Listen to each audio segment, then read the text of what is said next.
एक leader of opposition ने, देश के एक सांसद ने, एक पूर्व पार्टी के अध्यक्ष ने जिस प्रकार के भाषा का प्रयोग संवैधानिक संस्थाओं के लिए किया है, यह चिंता का विषय है।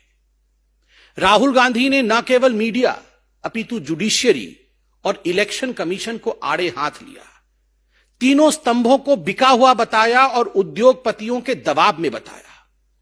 मैं पूछना चाहता हूं मीडिया से, मीडिया के बिना हम अधूरे हैं। मीडिया के बिना लोकतंत्र कभी स्वस्थ रूप से आगे नहीं बढ़ सकता है। Without media this democracy is incomplete. Democracy can never move ahead if you do not support media and the media does not support us. Astonishingly, the language that Mr. Rahul Gandhi used for media today was abysmally low.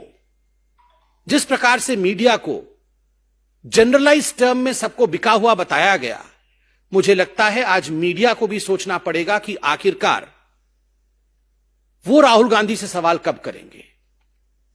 और supreme court से भी आज हम from this high table of Bharatiya Janata Party we would like to appeal, your lordship, this is contempt of court. जब Indian judiciary को राहुल गांधी भरे मंच पे खड़े होकर रामलीला मैदान में, जिसका प्रसारण समस्त भारत में हो रहा हो, जब जुडिशियरी को राहुल गांधी बिका हुआ दबाव में काम करता हुआ बताते हैं, तो कहीं ना कहीं the attack is directly on the constitution of India. यह भारत के संविधान के ऊपर हमला है, यह जुडिशियरी की इंडिपेंडेंस के ऊपर हमला है। और हम तो आग्रह करेंगे, इसमें जुडिशियरी को सुओ मोटो कॉग्निजेंस लेना चाहिए राहुल गांधी के इस वक्तव्य का। और ये कोई पहली बार कांग्रेस पार्टी के नेता इस भाषा का प्रयोग जुडिशियरी के लिए नहीं कर रहे हैं। आज विश्व में अगर सबसे कायदे से काम करने वाली, सबसे सशक्त जुडिशियरी किसी की है, सबसे इंडिपेंडेंट जुडिशियरी किसी की है, तो वो हिंदुस्तान की है। आज विश्व में अगर इलेक्शन कमीशन ने कीर्तिमान स्थापित किया है, इतने बड़े देश में जहां हर समय चुनाव होते रहते हैं, परिपक्वता के साथ नॉन बायस तरीके से अगर चुनाव लड़वाने का काम किसी ने किया है तो हिंदुस्तान के इलेक्शन कमीशन ने किया है।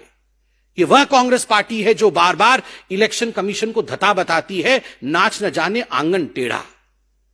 खुद इलेक्शन लड़ नहीं सकते हैं और इलेक्शन कमीशन को बिका हुआ बताते हैं, उद्योगपतियों के दबाव में काम करने वाले बताते हैं।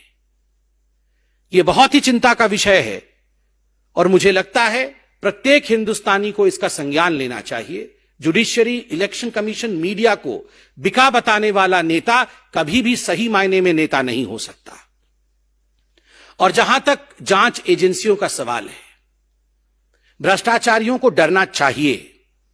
जिन लोगों ने देश के करोड़ों रुपए का गबन किया, जो लोग आज बेल पे बाहर हैं, कांग्रेस के दर्जनों नेता आज बेल पे बाहर है because of the humongous corruption that they have committed.